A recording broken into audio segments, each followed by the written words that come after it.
What's up? You're listening to The Long Game, and I'm your host, David Lee Kim, co-founder of Omniscient Digital. In this episode, we chat with Barrett King. Barrett is a senior manager of HubSpot's global go-to-market strategy of their partner ecosystem. During his time at HubSpot, he has grown their channel partner program as a sales rep, a trainer, and a manager before leading the partner ecosystem initiative to help HubSpot scale up market. He has over 10 years of experience in building partnerships and executing go-to-market strategies for SaaS companies and is skilled in identifying and cultivating new business opportunities, driving revenue growth, and establishing successful sales channels. In this conversation, we talk about Barrett's journey from hospitality to tech and the random occurrences that led him to his current role at HubSpot. He shares how he recommends companies think about building a partner program and how most companies start with the wrong questions. This was an insightful conversation that left me feeling excited about the potential for building partnerships and grateful for the random amalgamation of experiences that set us up for success. Here's my conversation with Barrett King.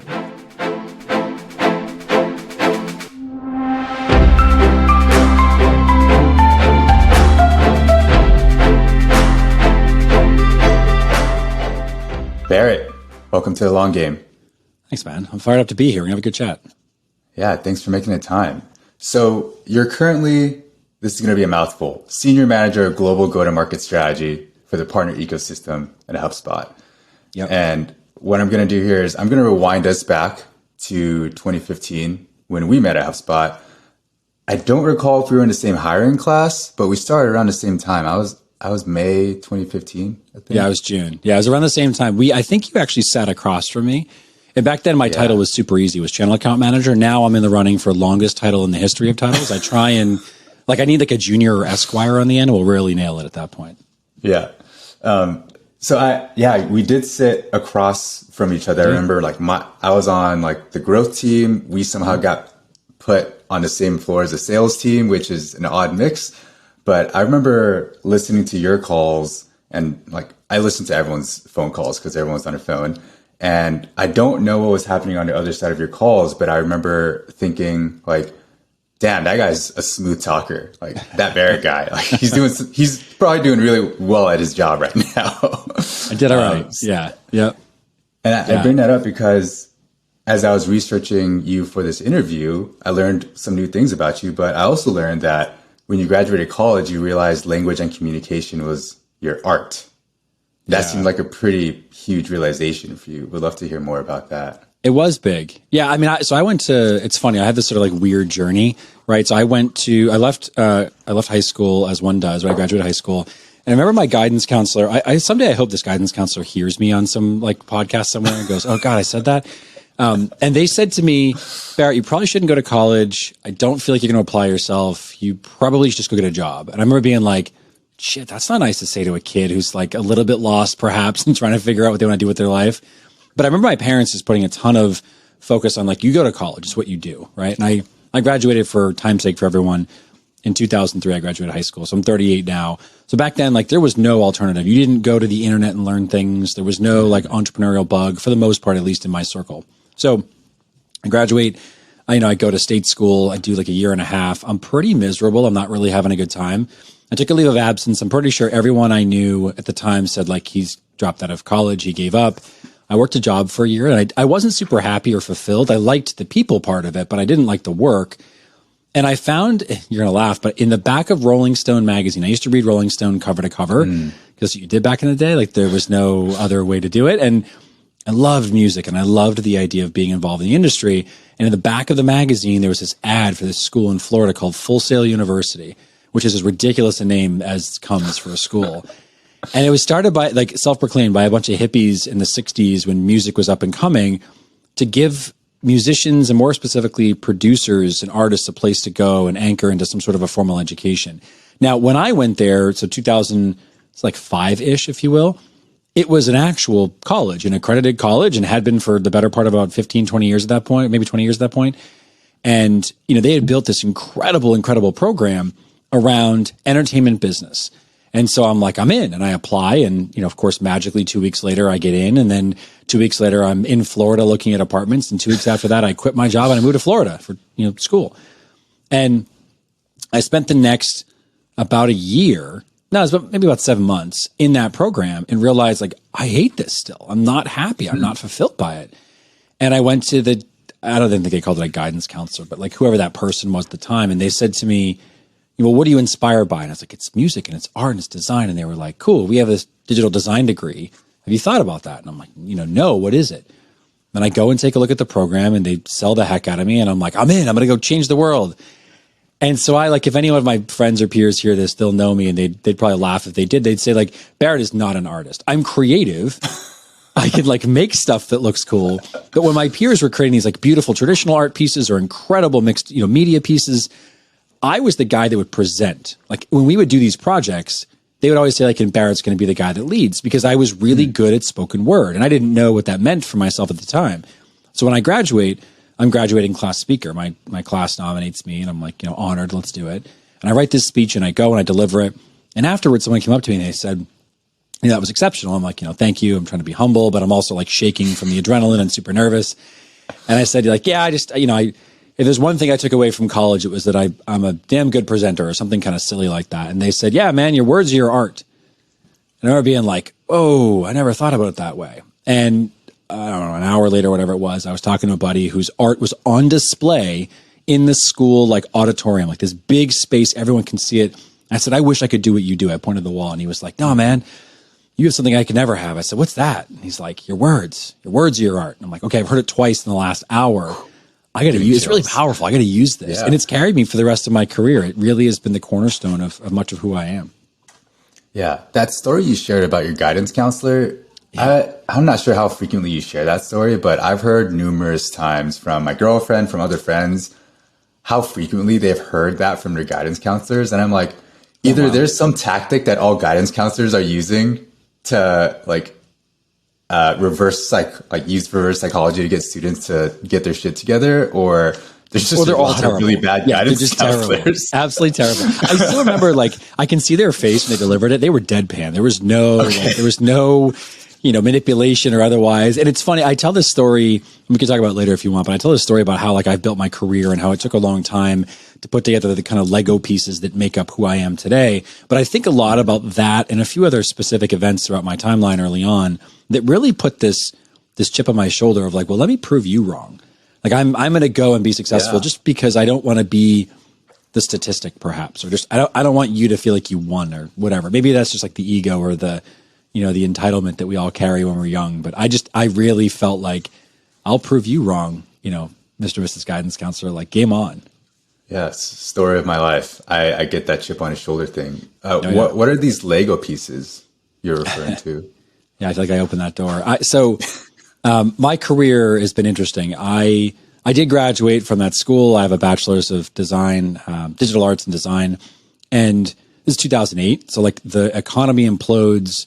There's really no jobs out there. And I came home to like really no prospects. When a lot of my peers were getting scooped up by like EA Games because that was in Orlando and, they were hiring, or Blizzard, or I had friends that were like really good at 3D modeling and they went on to go and do some exceptional stuff. I had friends that started at, agencies, whatever. I really didn't know. I was still a little bit young in terms of my maturity, I think specifically around what I wanted to do with my life. I just knew I liked people. I liked, that interaction. So I went into restaurants because it was the right thing to do. It was a good place to get a job. They called me a hospitality manager. I was basically a host, and I would book parties. And I started to figure out that to book parties, I had to be out in the community. So like I would show up for work an hour early and I'd go to like Fidelity and, Merrill Lynch was a big financial services area that I was in, and a bunch of other like big firms. And I basically just go knock on the front desk and be like, hey, like, you got any parties coming up? We'd love to host a party for you. And I just tried to drum up business. Knocking. Yeah, just like it was basically cold calling. Yeah, and like go and try and build business. I think about that as some of the first Lego pieces that I put on, that green mat that every Lego kit came with when we were kids. Like you built your house or whatever on it. I think about the green mat as graduating primary education. Whatever you do, like whether you got your bachelor's or your doctorate is irrelevant, but we all generally speaking have the same green mat. And then some people have a few like blue 6x6 bricks or yellow like 4x4 bricks that are on that. And those are your specialties. Those are the folks that have their, went on to get their MBA or have their like degrees so they can go be a dentist or whatever those different components are. And I think the challenge is that most people that I know they tell their story as like, I knew what my Lego mat was and I knew the different colors that I would put on it. I didn't. So when I look at my Lego mat over time, I was in restaurants. I've been in B2C and B2B SaaS startups. I've been, I was at a company that was acquired. I've been at HubSpot for the last 8 years. I've had a variety of different Lego bricks that I'd put on my mat. And it wasn't until about maybe 5 or 6 years ago that I looked at my Lego mat in front of me and thought to myself, like, I don't have a story to tell. I don't have a tower of specific color, specific size that I can rely on.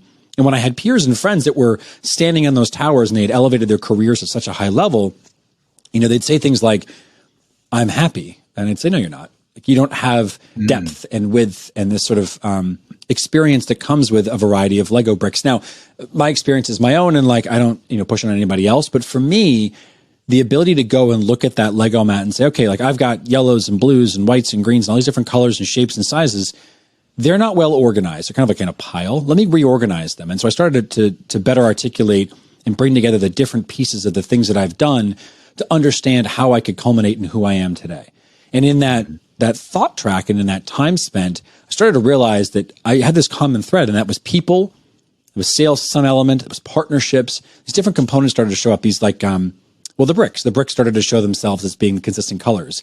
So I reorganized my mat. I built this sort of pyramid, and I don't have a tower. I'm not an SVP at a big company right now. But what I do have is impact because I have dimension. I have depth across my experience that I can draw from in every type of interaction. So one of the bits of feedback that I get from folks quite often is, oh, that was relatable, or, oh, that story helped me understand. And it's because I've spent so much of my own time working on understanding my own story and my own background to be able to draw it into, as I mentioned, the different components of the work that I do every day. There's my Lego mat. Yeah, I can relate to that a lot. I mean, when I graduated college, it was a little bit after the financial crisis, but we were still feeling some of the after effects. And a lot of my closest friends went on to grad school. They went to business school, they went to dentistry school, they got their master's in public policy. And here I was like working. I also worked at a restaurant, but like back office doing marketing in LA. And I was getting paid minimum wage. And I got excited that they gave me a $3 raise per hour. And I got free lunch and dinner because I worked there. I thought that was great. I get it. I even when I was in restaurants, that was one of the things that I'm getting fed every day, and I get to make some money, and I get to meet great people. And I went into restaurants the first time in '08. I left and went to a startup. I was there for a year, and then 2010 happened, and everyone got laid off again because we had the housing crisis and everything else that came with that status of time. So I understand this idea of like anchoring in these moments where you get a little bit of fulfillment, a little bit of security and safety. It makes a difference. Yeah. And it's a much different story than, say, if you were to ask someone whose, I guess, career story is like, I went to school, I graduated college, I went to med school, I was doing residency, and then I'm a doctor now. It's like, there's no disrespect to that. It's just, it's very linear. And I think for folks like us, it wasn't linear by any means. You mentioned this chip on his shoulder and not wanting to be a statistic. What are you referring to there? Yeah, I think for me, it specifically grounds in, I grew up in a family where we had a high respect for like experience and culture and music and art. And at the same time, my dad was, the head of sales and the top sales rep. And he was in a profession where, again, I'm 38 for reference sake for the listeners. Like, this is the 70s and 80s where sales was almost a dirty word. Like you pictured, like the heavy set guy at like the car dealer with like the big tie and the oversized suit. And I remember thinking to myself for years, like, I don't necessarily understand, what my dad does, but I know it makes him happy and I know it allows us to live a safe and healthy and happy lifestyle. And as I got older, I started to realize that a lot of what he was doing was the best that he could to provide for my family.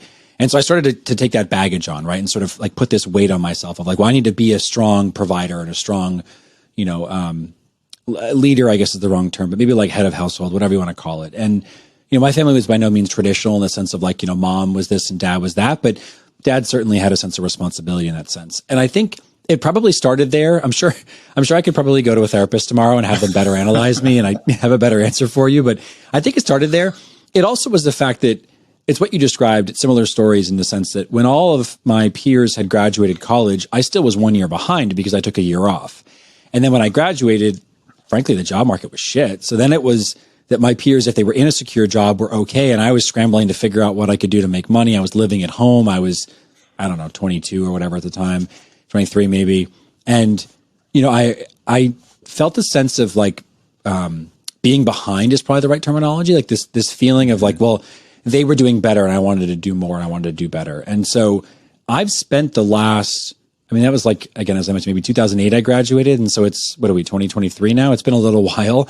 I've spent almost my entire career with that little bit of like a voice in the back of my head. I have a very loud internal voice that says to me, you can do better. Like you will do better. Someone next to you is doing better. And so I'm very competitive in that sense. And so I think the chip lies in, you know, I don't have a traditional educational background. I don't have a traditional work story. And to what you just described, it's not linear for me. And up until recently, most of the folks that I talk to, when they hear that story, they're judgmental. And I'm a human being. And so I'm a bit self-conscious of that. And it's, oh, how do I change the story and how do I better articulate? And what I realize now as a 38-year-old, you know, husband and father, we have a beautiful 4-year-old, like I have a chance to change that. So the chip is still there, but it's less ego and sense of like a needing to prove, and more, I think, a little bit specifically a desire to be the best version of myself.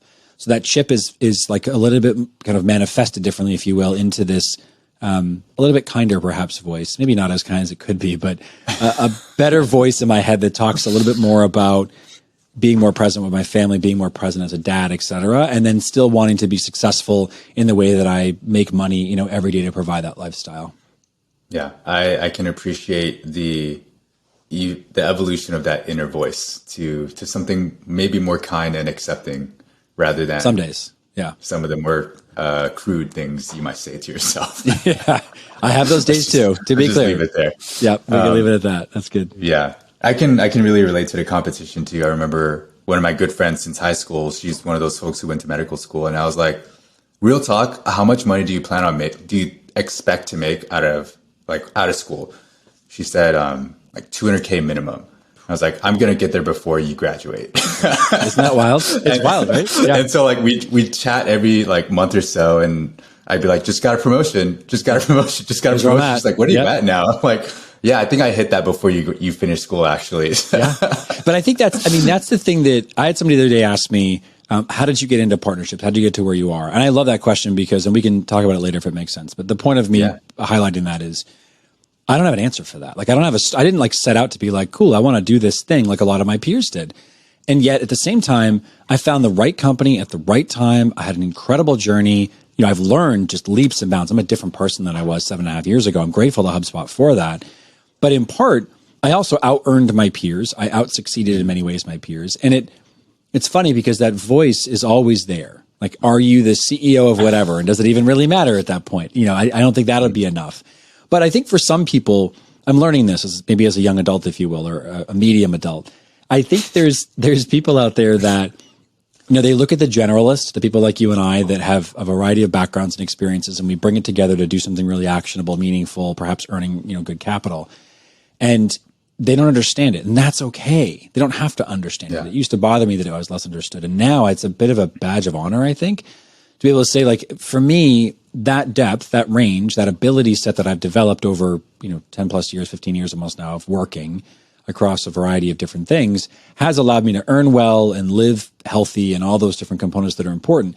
But it's also an ever evolving value set. So the fact that I've done a bunch of different things means I can reinvent myself tomorrow and go and, you know, quit my job and go open a restaurant, you know, quit my job and go start a company, keep my job and start a side hustle doing whatever. Like, I think that's the reality of what I appreciate most about where I'm at. Yeah, I love that. Well, you kind of teed me up. It's almost like you're looking at my notes, but I haven't read your notes. I should. This journey from graduating with a degree in design to hospitality or restaurants. Tell us kind of that journey, or maybe the highlights of how you got from there to like tech and partnerships and sales. Like, how did that pivot come to be? It's so interesting. It was never conscious. I should let me back up. It is in part conscious, certainly. I don't want to make it sound like I just like closed my eyes and blinked. I started in the industry because I went to dinner in the city with my aunt to ask her for an intro to somebody who was leading a high-end I won't use their name on the recording, but a high-end development firm that built much of the seaport of Boston, because he was looking for somebody to do something, like a project management role or whatever it was. Met with her, had a great conversation, had a great meal, went up to the manager when I was leaving and said, hey, this is a great experience and I really like these things, and just did what Barrett does as a person. And she was like, do you want a job? Like on the spot. And I remember being like, what?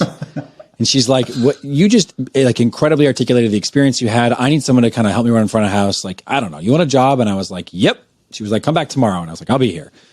And I got in restaurants. That wasn't really on purpose in the sense that it wasn't massively intentional, but some of the best experiences I've had in interacting with people, why I can think very fast, why I'm very adaptive, all of that comes from my time in restaurants. So I did that for about 2 years, year and a half, 2 years, was burned out as one is in the industry, found a job in tech by literally applying on the internets of the world, had a bunch of interviews. And I still remember I had a motorcycle at the time and I was picking it up from the shop, and I got out of the car and I paid for the bike work, whatever it was. And I walked out to the motorcycle and I went to turn it on and my phone rang. And it was a recruiter saying, we're going to offer you the job. I had been through so many rounds. It was so brutal. And it was this like head of marketing experience. And what it was like boiled down to is we were running regional marketing events, and it was a little bit of a sales event, kind of events job. And I was so excited. And I just rocked that job for like 10 months. We traveled every week. I met so many people. I had such a great experience. And then I went in the day before Christmas Eve, to what I thought was a promotion to the other team. They had this payments solution as well. And they laid me off. And I was like, shit, now what? Oh. Like total like curveball. And they laid off half the company that day. No one saw it coming. And I remember being like, oh, damn. Okay, well, like, what do I do now? And so I ended up going over to the restaurant space again. And we're like, well, okay, that's a skill that I know and there people are hiring, and sure. And so I did that for like a year at the same restaurant. Now I'm a manager, I'm leading a team, I'm closing the restaurant, I have all these responsibilities, and the GM leaves and she goes over and opens up a new cool restaurant in South Boston, which was like kind of trendy at the time and up and coming. And she whispers to me, you want to come with me? And I'm like, yeah. She's like, you want to be the AGM? And I'm like, yeah, of course I do. Let's go. And it was the craziest year, a little over a year of my life. The place was called Lincoln Tavern. For those of you from the Boston area that are listening, you'll know it. Everyone does. This was at a time when South Boston was still a little bit like you might get beat up or stabbed, or you might have like, the best day of your life and drink mimosas on a patio kind of thing. It was a very mixed group of people, and it was awesome. It was this really special time in the city, and we had this just crazy good opportunity to go and be the catalyst, the bridge between old and new, in a part of the city that was just gentrifying and starting to kind of evolve in that sense. And I hired people, I trained people. We had a 300 person capacity. We ran hundreds of thousands of dollars to this restaurant every night. We grew it. We helped the community. We gave back. I got to meet every sports star in Boston because one of our regulars used to manage the PR for the Red Sox, the Bruins, and the Patriots and the Celtics. It was the craziest thing I've ever experienced. Yeah, it was crazy. Cool. And I remember just being like enamored by it, but just again, totally burned out. And so I had a buddy from one of the first restaurants I was at that was leaving a GM spot, a managing operator spot from a place in Cambridge. Do you want it? And I'm like, sure. One interview and the owner was like, you're hired. I should have used that as a warning. And I ran his restaurant for a summer. And I remember the last night I was there saying to myself, this is madness. It was like 3 a.m. Patrons wouldn't leave. I had to have security come in. It was a whole thing. And me being like, this is not the lifestyle that I want. And I quit. I've never quit a job in my life, but I quit the next day. And then I was like, well, what do I do with the rest of my life? Like, I'm just not happy with this decision in terms of what I've been doing. And I went a week later to a patio in Boston to meet one of my regulars from the previous restaurant I used to manage, because her new boyfriend wanted to meet me. And his name is Scott Bailey. I'll shout him out in the show. He is an incredible human being. He's one of my best friends to date right now. He's one of my grooms, one of my wedding. I remember Scott buddying up next to me at the bar, the table, wherever we were at, and him being like, hey, you're that restaurant guy, huh? And me being like, yeah, whatever that meant. And he's like, cool. I know a guy who's got a startup that's selling to restaurants. Word is you have a little bit of tech background. And I was like, yeah, I was a startup for like a year. And he's like, cool, you should meet him. And I was like, yeah, I should meet him. And he's like, you got a job right now? And I was like, yeah, sure, I do. Totally. But I would leave it. And he's like, all right, cool.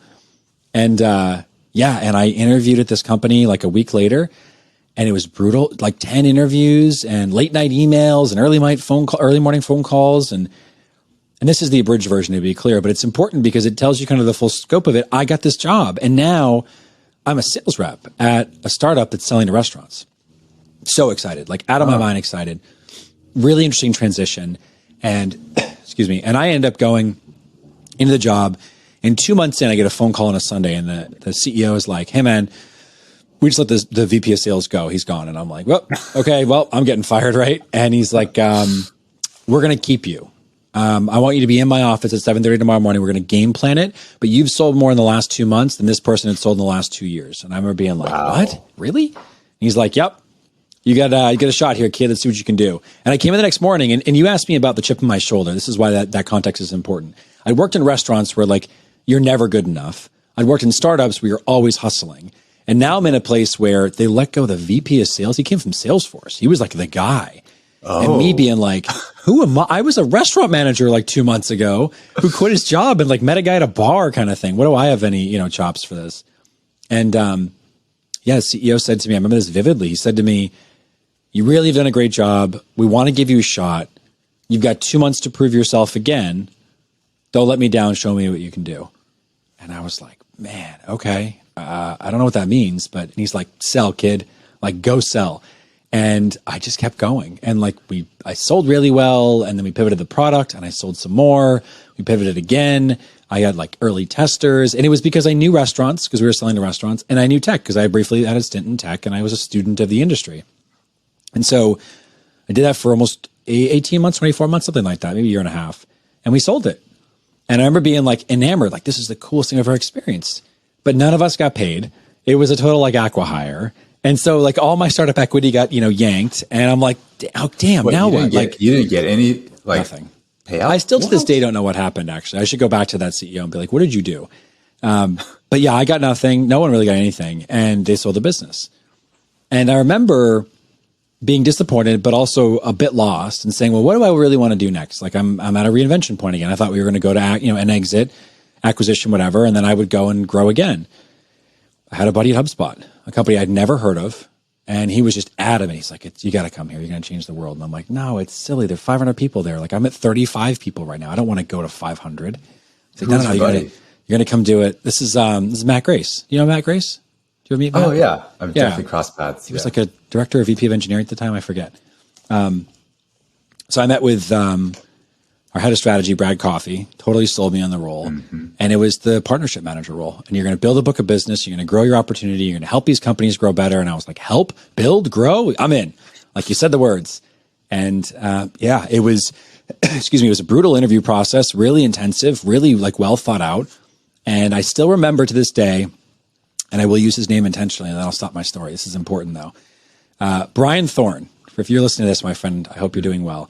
But Brian Thorne was the director of sales at HubSpot, and he was just exceptional. He was the kind of sales guy you'd expect at a 500-person startup. He was a driver, but he was compassionate. He was super intense, but had this like really soft spot for good people. Like just a great human being, but knew what it took to get the job done. I remember leaving my final interview, my final presentation, and I had no idea if I did good or bad. They give me all this feedback and whatever else. We'll be in touch.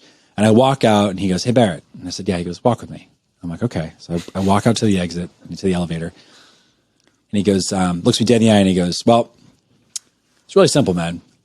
You're either an incredible bullshit artist or one of the best fucking salespeople I've met in a long time. So let's see what we can do." And I'm like, okay. And I dig the job. And he's like, no. We'll tell you in a few days, but you probably get the job. And I'm like, let's go. All right, cool. And so all of these different events in my life, the restaurant stuff, the you can do it, but you can't, the like different kind of components make up that chip that I described to you. And so, I get into HubSpot and I spend almost, actually June will be 8 years this year, the last, really almost decade of my life building a variety of, I joined as a channel manager, building a book of business. I did 186% of my number in 6 months. That's when I was sitting across from you.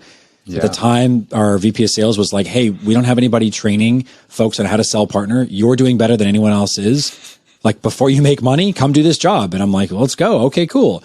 And I went over and I was the head of sales training for partner for like almost 2 years and built a program and had a blast and scaled it globally and trained like 1,400 people. And it's just an incredible experience.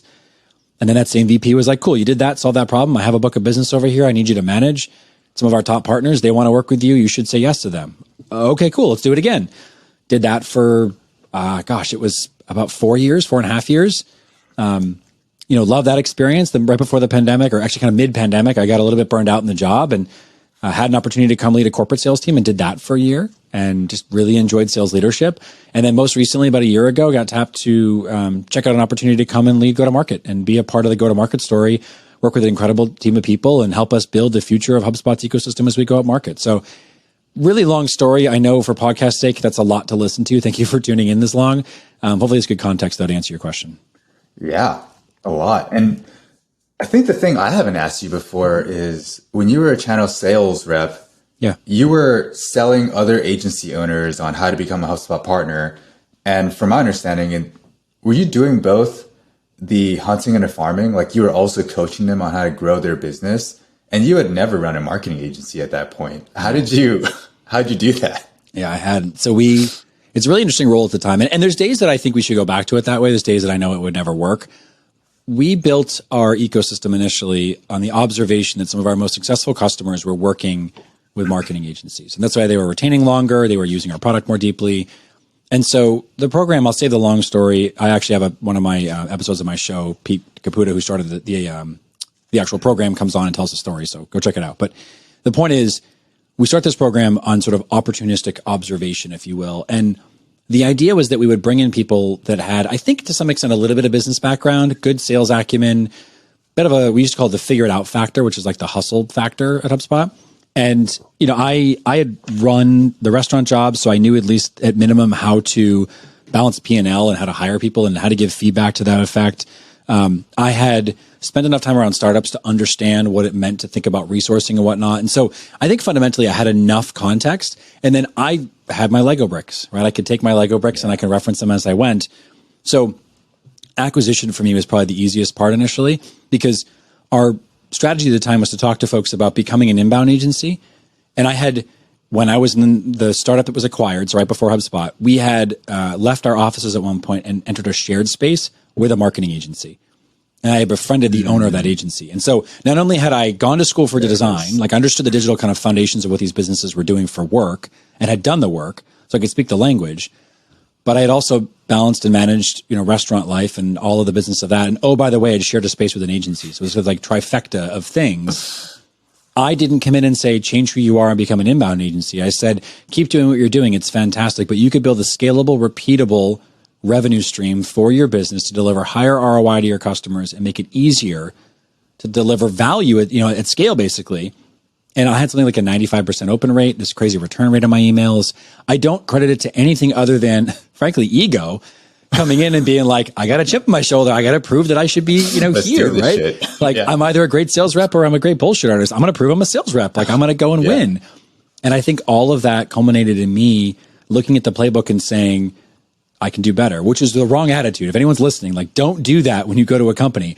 But I will say question, and that, my questioning and my observations yielded a really cool outcome. And then figuring out how to grow those businesses, I just started to grow them when I moved over to the sales training role. When I moved back, now I had learned to acquire, learned to teach others how to work with our agency partners. And so when I became a sales rep that second time as, a premier book owner, that was a different game. Then I was like really on fire growing those partners.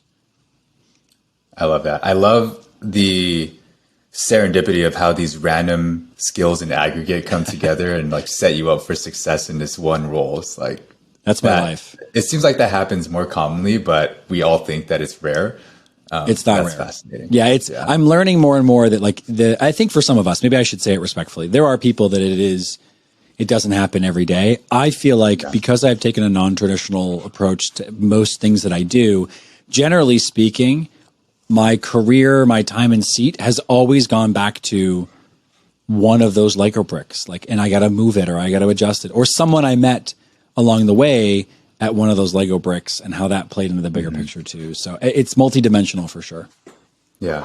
So let's talk about partner programs. We finally got here. So partner is this nebulous word. I feel like it's one of the buzzwords maybe of this year as people realize that they need to partner up with other companies to help themselves scale, maybe as part of the go-to-market. But maybe a good place to start is, how do you define a partner? And maybe that goes into like the various types of partner programs a company can have. Like in my mind, it's probably wrong, but I think of like affiliate partners and resellers and distributors or like integration partners. But How do you define it? Is that the right way to think about it? I think those types are accurate. There's more. Some folks would say there's infinite in some capacity. When I think about the term partner, there's a common phrase I'm hearing more and more from my peers in the industry, and that's better together. And I think if I were to distill it down to two words, it's better together. Your company and that company should be better together. When I think about it from my own perspective, the thing that is probably most important in terms of the reason you consider a partner or build a partnership, et cetera, it's this idea that, what you do as an organization, B2B SaaS, manufacturing, irrelevant, whatever you do, there's likely an intersection between what you do and some other company and your customer. I think about like a triangle. I'm kind of drawing a triangle for those of you listening.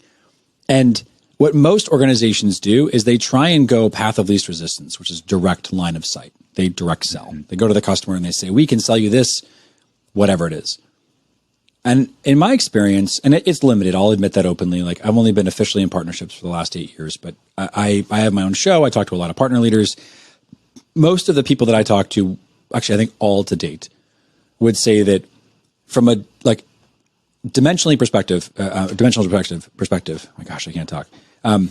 The reality is that partner programs are built mostly out of, or historically were built mostly out of the kind of opportunity. So like some sort of an observation that says, my customer gets X from me, but I know that I'm a part of a bigger equation, like whatever that is. And there are other vendors, other providers, other solutions that make up that bigger equation. The companies that recognize that early on are the ones that typically ask, what kinds of partnerships? So the ones that acknowledge in some regard that they are looking for that other piece of the pie, the other side of the triangle, right?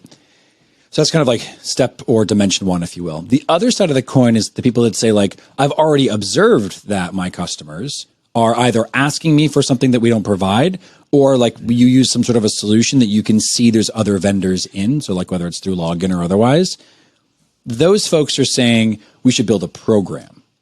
I think the third piece that's missing most often is that both those folks are asking the wrong question, which is specifically, what does my customer need that I can't provide, and how do I ensure they get that? And so partnerships for me is truly about better together stories, better together. There's a variety of versions of that statement, but it's the intersection of value, the kind of cross-section of value between your organization, your customer, and some sort of a third pillar, if you will, or point of the triangle that also either bolsters your value, adds to your value. It's another piece of that equation that helps your customer, grow better, retain better, get value from your organization. Yeah, it's almost, if I were to revisit how I asked you that question, it might even be premature to jump to what types of partners you should have. It should start with, well, where do we naturally see customers using us alongside some other company, and then decide, hey, what type of partnership makes sense here? That's really interesting. I get that question a lot. Like it's probably one of the top maybe 2 or 3 questions that come to me, like either through LinkedIn InMail or through a friend of a friend, kind of saying, hey, someone wants to ask you something. Usually it's like, what kind of partners do we need? Even big orgs will say things like, what kind of partners do we need? It is the wrong question, in my opinion. It is more important than ever to listen to your customer.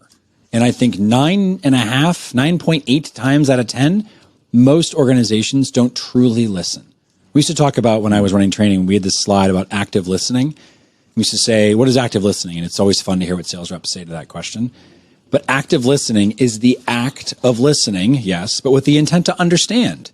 The goal of this is to truly listen to what your customer is saying, no preconceived notion, no assumption, just listen to the actual words, no inference, and ask for clarity and dig in. And if you can do that effectively, you're going to uncover opportunities for partnership through other vendors, through resellers, whatever it is, versus the other end, which is what's in it for me. So if you make it about your customer, you put your customer at the center of everything you do, and you say, that's my focus, then it's less about how do I sell more of my software? How do I retain my manufacturing equipment longer? It's actually about, what does my customer need to be more successful? And if I'm not their holistic all-in-one, which you 90% are not, even the folks that think they are, they're usually not, then who else should I be working with that can complete that circle? And now we truly become sticky, happy, healthy providers to an even better customer experience. What are some examples of partnerships, maybe from your experience or from observations or people you've spoken to on your podcast, like partnerships that just happen to work really well that just naturally came out of speaking to customers? I think it's usually three things. So the first is always additive.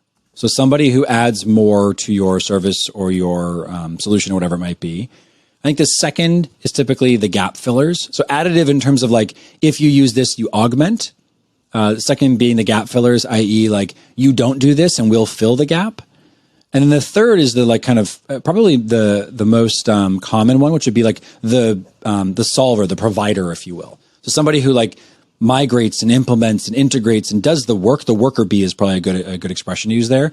And those folks are the ones that are typically where most leaders, in particular sales and CS leaders, lean in first because they're sexy, they're cool, right? They like increase your stickiness or they help you sell more. They're your lead source. They're not the dimension necessarily that truly adds value to your customer, but they might be a good kind of frontline offense if you think about it that way. So for the folks listening, and I know there's orgs like Partner Leader and Partner Hacker popping up now. So it sounds like a lot of folks are starting to jump on partnerships as let's call it a bandwagon, because I can't think of anything else right now, but it seems like something that's quite popular. For folks who are saying, hey, we believe that partnerships are an important part of our go-to-market, how do you advise folks? I won't say like build a program because that assumes they should, but should they like start validating and like how should they be thinking about the 0 to 1 stage? Yeah, it's a good question. Talk to your customers is one of the first things that usually folks will say to me, how do I build a program? And I'll say, well, what do your customers need? And they're always like, no, but I want to know how I build the partner program. And I'm like, yeah, I get that. But what do your customers need that you're not providing right now? If you've defined what your customer need is, the program should build itself. If it's that they need better integrations with like a direct mail tool because you're an email tool and your customers also do direct mail. That's like a common one I used to hear.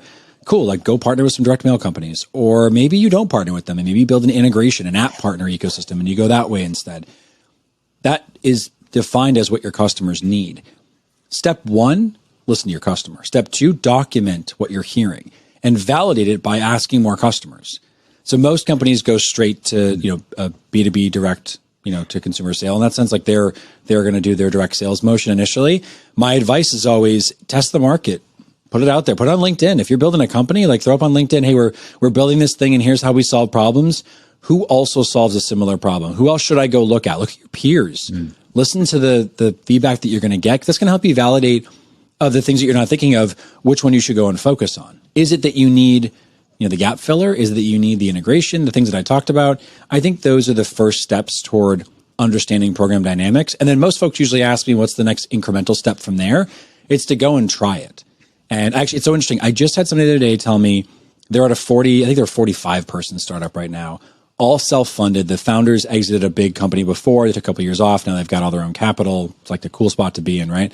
This person came to me and they said, hey, we want to build a agency partner program. Like, could you give us some feedback? And I was like, sure, cool. And they were like, all right, so how do we sell to them? And I was like, well, what do you do? And they did this like whole big spiel. And I was like, okay, understand that you like have now given that background. Why do you want to sell to these partners? Like, well, we want them to sell for us. And I was like, cool. Okay. What do your customers want from them? And they were like, well, they want to buy from them. I was like, do you know that? And they were like, well, no. I was like, cool. All right, let's table that because you need to go have a conversation with your customers. But you asked me specifically, how do I sell to small to medium-sized agencies? Really simple. You go and you look at the directories, the partner kind of lists, if you will, of the biggest software companies that have the types of businesses you want to work with. HubSpot, Marketo, Adobe, whatever it is, right? Typically, it's like the B2B MarTech tools have agencies as their ecosystem. Cool, great. Go identify the top 10 in each ecosystem, write them an in-mail, say, I'm building a product. It helps companies like yours, and I would love your feedback. Here's a $15 Starbucks gift card. Have a coffee with me, have 30 minutes and feedback me. That's all I want from you. You jump on the call, introduce yourself, say, I'm just going to have, record it, obviously. I want to record it. Is that okay? Yes, it is. And you spend 20 of your 30 minutes, not a minute more, showing them the platform and asking pointed questions. You should have 3 or 5 questions you want to get from every one of these that you do. I believe this is the easiest way to do it. And they'll give you other feedback.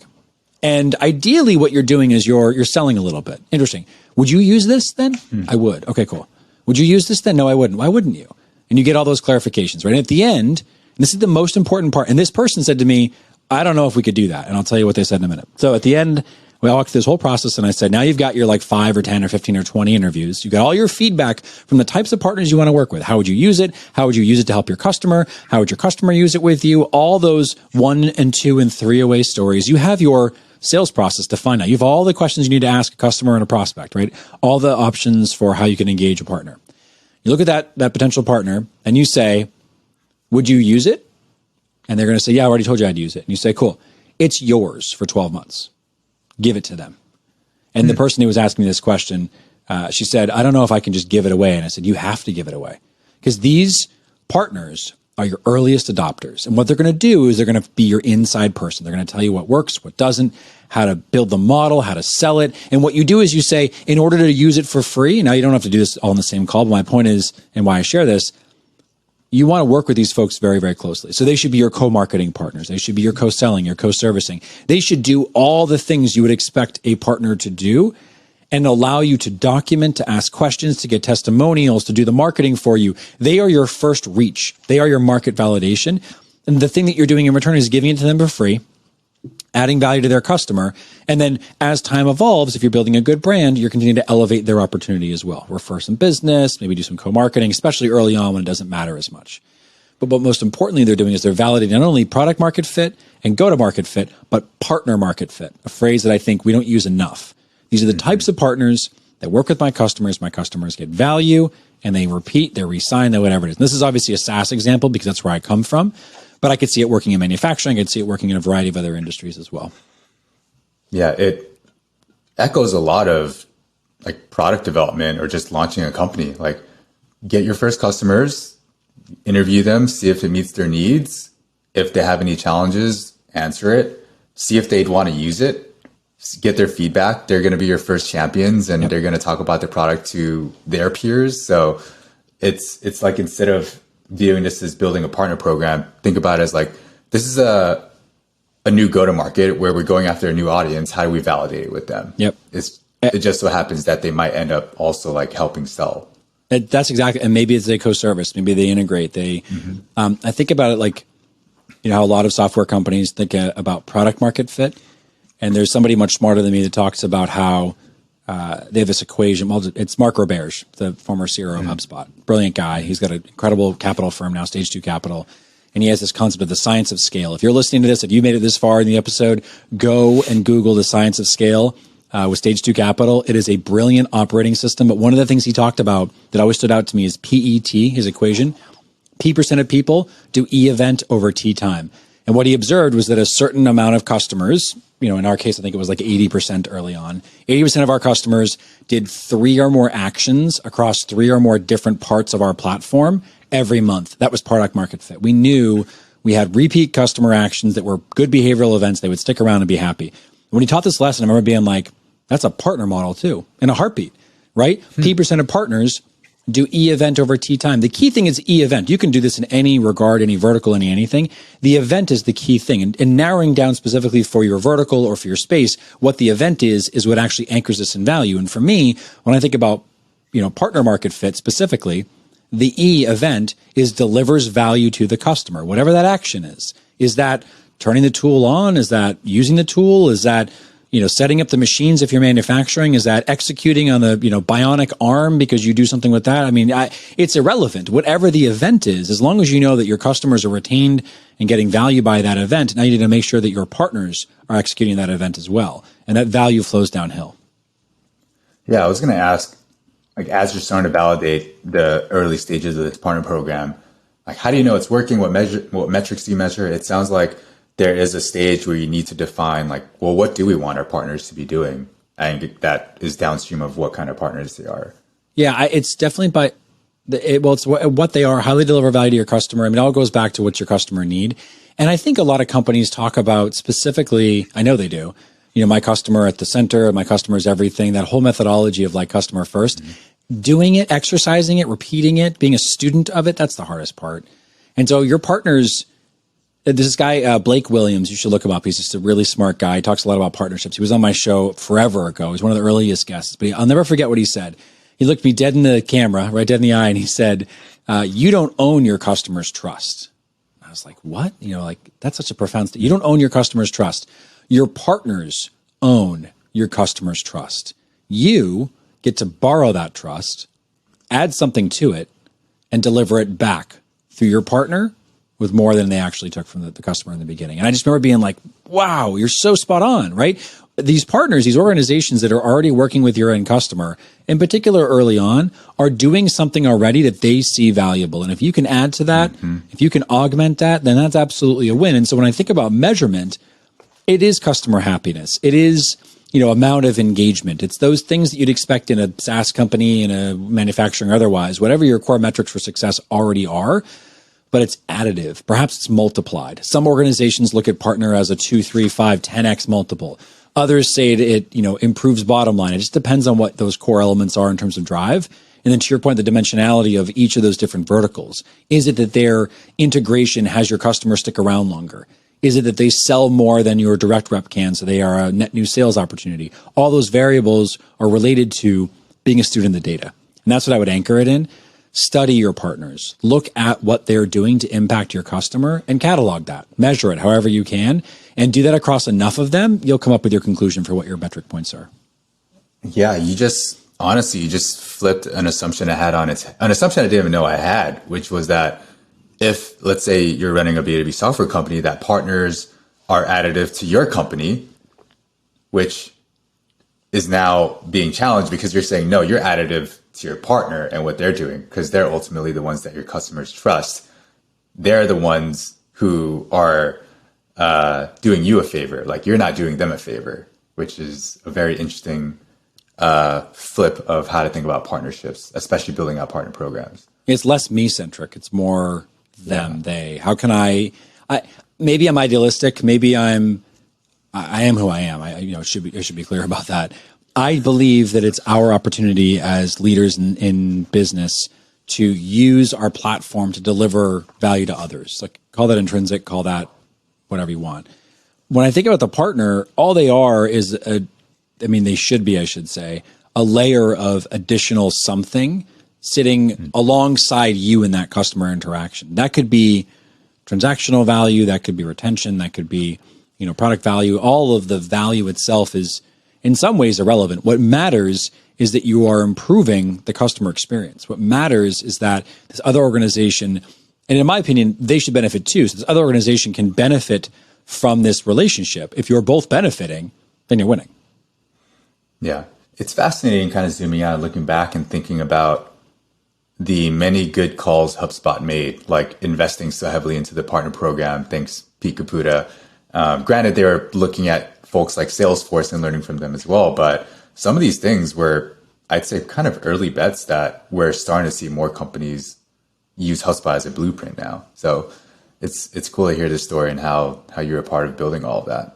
It's been a journey. It's been a lot of fun learning from my peers and watching how, these things go down. I think, the core values of a program like this are customer first, and then being a student of what that means, being very intentional about listening to our customers and listening to our partners and taking feedback. And, you can't hear all of it and listen to all of it at the same time, if you know what I mean. You got to be very intentional about what you action on, but look for common threads, look for things that are coming up over and over again. Look for where your gaps are being filled by a partner to help a customer win. And ultimately, at the end of the day, you really can't go wrong.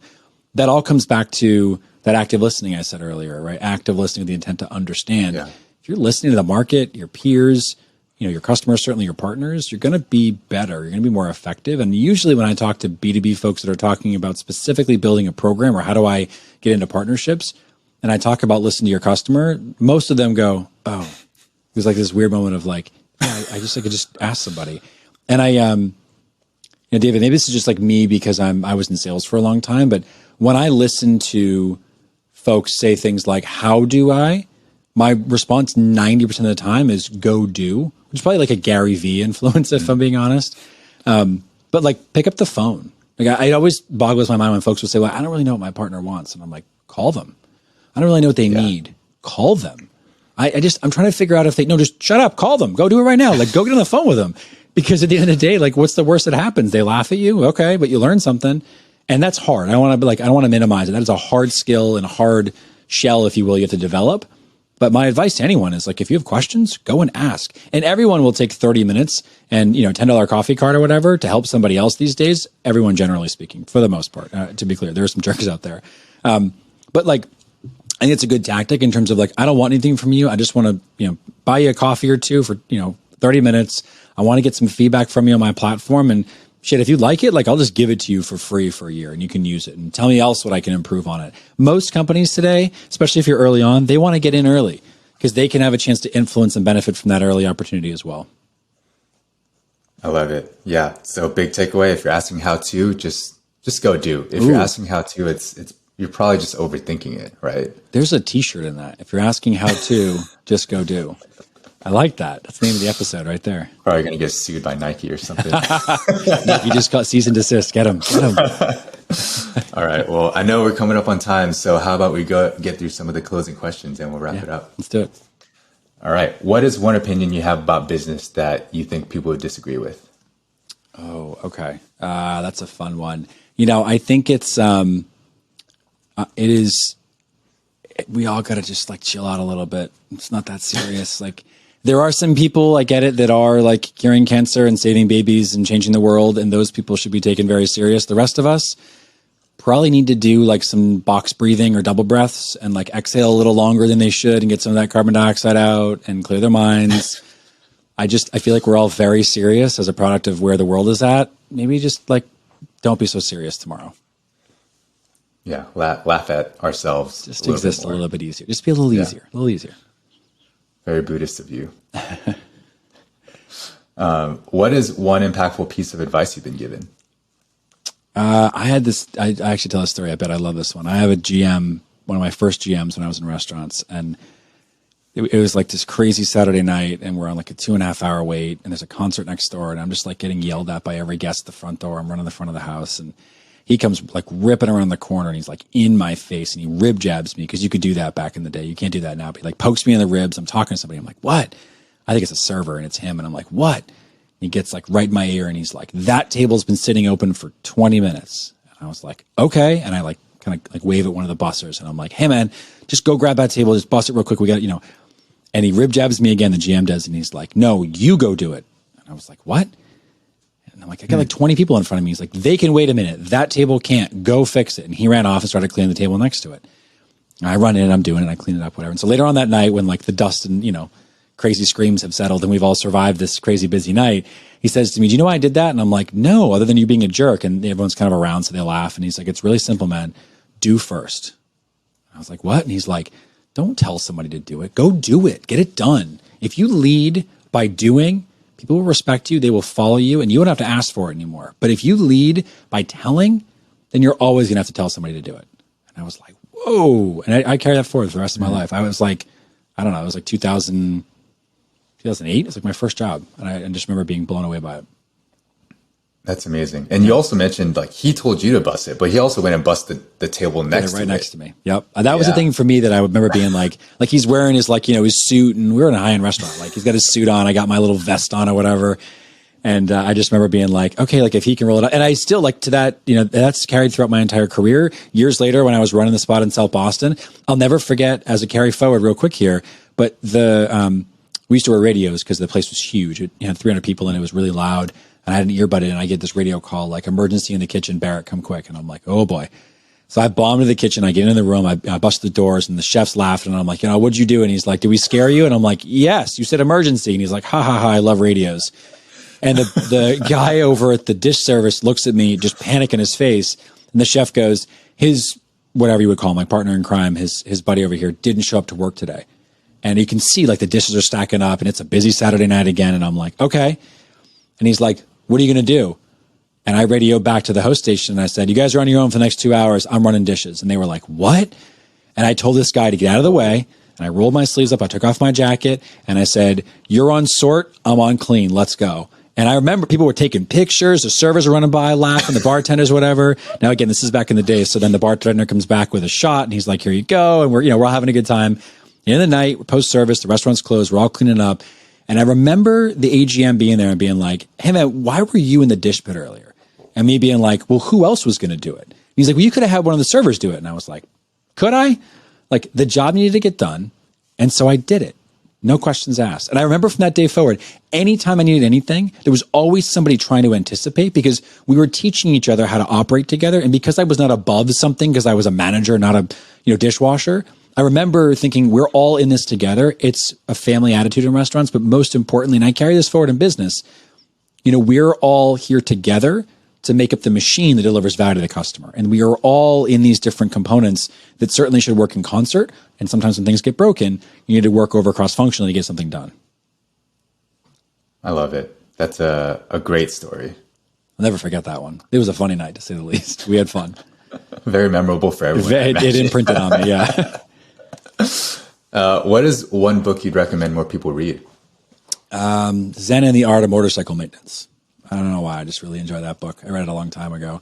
And then I usually read for fun. I've got a bunch of, if those of you that can see me, like I have this like massive bookshelf behind me. There's a bunch of stuff up there. There's a bunch of things in there that are really interesting. The Power of Habit by Charles Duhigg was a good one too. I like that one. I had a great recommendation of that for years ago, but I think Zen and the Art stuck around with me for a long time.